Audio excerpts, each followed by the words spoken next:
La Côte d'Ivoire renforce sa coopération avec le reste du monde dans divers domaines. Enseignement supérieur, commerce, sécurité sociale, interdiction des armes nucléaires. Au total, 6 projets de loi ont été ratifiés dans ce sens. Kader Sogodogo. Pour réussir sa marche vers le développement, la Côte d'Ivoire doit compter avec les autres.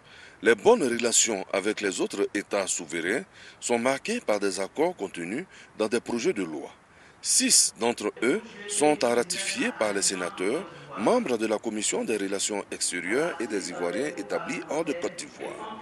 Le représentant du président de la République pour faire ratifier les 6 projets de loi, le ministre délégué auprès du ministre d'État, ministre des Affaires étrangères, de l'intégration africaine et de la diaspora, Alcide Djedje, représentant la ministre d'État Kandia Camara en mission hors du pays. La reconnaissance des qualifications dans l'enseignement supérieur, l'accord de Georgetown avec l'Union européenne, le traité révisé de l'UMOA, la sécurité sociale, l'interdiction des armes nucléaires et la mise en œuvre de la monnaie nouvelle, l'ECO. Cette monnaie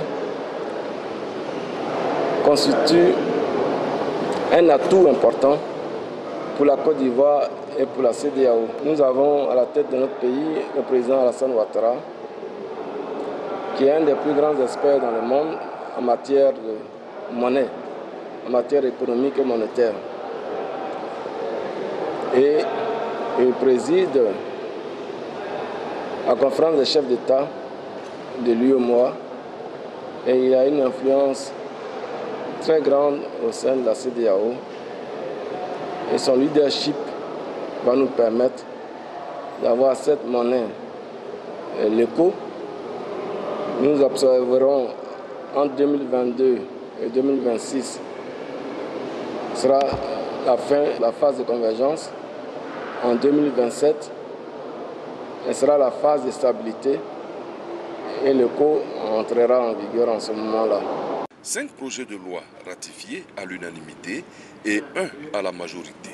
Le ministre Alcide Djedje, qui était à son premier passage au Sénat, peut regagner Abidjan avec toute la sérénité que requiert le sentiment du devoir accompli.